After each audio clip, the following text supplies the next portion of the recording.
Hello student. Last time हमने pancreas के अंदर ग्लूकागॉन के बारे में पढ़ा था। ग्लूकागॉन एक हाइपरग्लाइसेमिक हार्मोन है। हमने पढ़ा था कि ग्लूकागॉन हाइपरग्लाइसेमिक हार्मोन है जो ग्लाइकोजिनोलाइसिस प्रोसेस और ग्लूकोनियोजेनेसिस प्रोसेस करता है, जिससे ग्लूकोज लेवल बढ़ता है।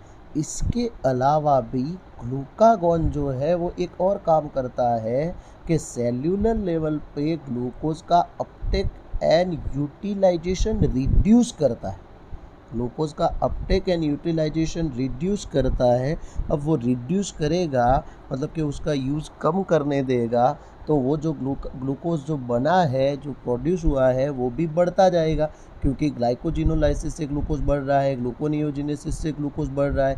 और ग्लूकागॉन और एक काम भी कर रहा है कि वो जो ग्लूकोज है वो ग्लूकोज का अपटेक एंड यूटिलाइजेशन को कम करता है, जिससे ग्लूकागॉन की वजह से ग्लूकोज इंक्रीज भी होता रहेगा। जितना बनेगा उतना यूज़ नहीं होने देगा, मतलब कि बढ़ता रहेगा। अब इतना इंक्रीज होता रहेगा तो इसको हाइपरग्लाइसेमिक हमने बोला था। अब हमें पार्ट 2 के अंदर इसके अंदर हमें इंसुलिन के बारे में पढ़ना है। बीटा सेल सीक्रेट करते हैं insulin, and insulin is a peptide hormone which plays a major role in regulation of glucose homeostasis। वो मेजर रोल प्ले करते हैं रेगुलेशन ऑफ ग्लूकोज होम्योस्टेसिस में मेजर रोल प्ले करता है इंसुलिन। अब insulin क्या करेगा? Insulin acts mainly on hepatocyte and adipocyte. मतलब ये हिपेटोसाइट और एडिपोसाइट पे काम करेगा, एक्ट करेगा और enhance the cellular glucose uptake and utilization।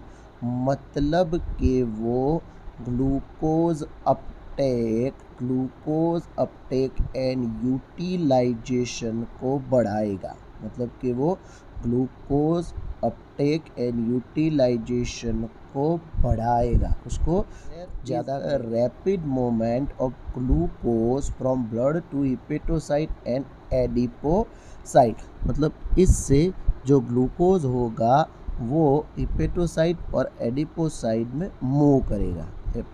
Adipocyte और हिपेटोसाइट में वो मूव कर जाएगा, जिससे डिक्रीज ब्लड ग्लूकोज लेवल, और इससे ब्लड के अंदर ग्लूकोज लेवल कम हो जाएगा, क्योंकि जो भी ग्लूकोज का अपटेक हो रहा था और यूटिलाइजेशन हो रहा था वो बढ़ रहा था, और इससे जो ग्लूकोज था वो ग्लूकोज कहाँ जा रहा है, कहाँ मूव कर रहा है? हिपेटोसाइट एंड एडिपोसाइट, जिससे डिक्रीज ब्लड ग्लूकोज लेवल। तो इसको क्या बोला जाएगा? हाइपोग्लाइसेमिया। इसको क्या बोला जाएगा? हाइपोग्लाइसेमिया। क्योंकि कब हो रहा है तो हाइपोग्लाइसेमिया बोला जाएगा, क्योंकि ब्लड के अंदर ग्लूकोज लेवल डिक्रीज हो रहा है, तो उसको हाइपोग्लाइसेमिया बोला जाएगा। इसके अलावा भी इंसुलिन क्या करेगा?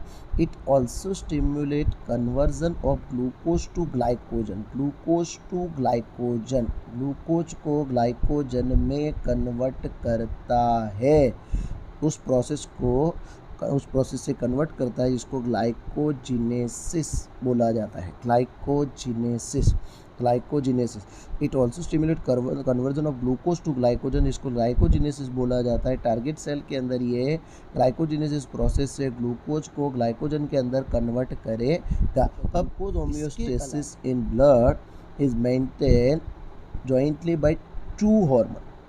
ओके, जो glucose homeostasis in blood is maintained by jointly by two hormone, insulin and glucagon। Insulin और ग्लूकागॉन दोनों जो हार्मोन है वो ग्लूकोज होम्योस्टेसिस ब्लड के अंदर करते हैं।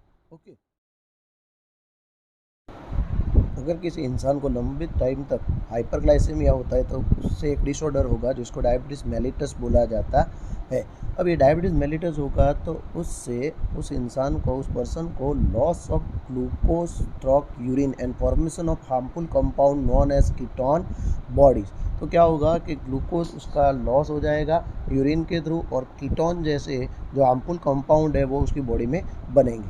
अब इंसुलिन अगर उसकी बॉडी के अंदर नहीं बन रहा है तो उसकी थेरापी क्या है, डायबिटीज़ पेशेंट के अंदर हाइपरग्लाइसेमिया है, तो हाइपरग्लाइसेमिया है तो उसको कंट्रोल करने के लिए उसकी बॉडी में इंसुलिन नहीं प्रोड्यूस हो रहा है, तो क्या करना है, तो उसके लिए diabetes patient are successful treated with insulin therapy. उसको इंसुलिन इंजेक्ट किए जाते हैं, इंसुलिन दिया जाता है बाहर से, जिससे उसकी बॉडी के अंदर जो हाइपरग्लाइसेमिया है, ग्लूकोज बढ़ रहा है, उसका इंसुलिन के थ्रू यूज़ हो और ग्लूकोज की मात्रा कम हो, ग्लूकोज की लिमिट कम हो। इस तरह डायबिटीज़ पेशेंट को इंसुलिन थेरापी से ट्रीट किया जाता है।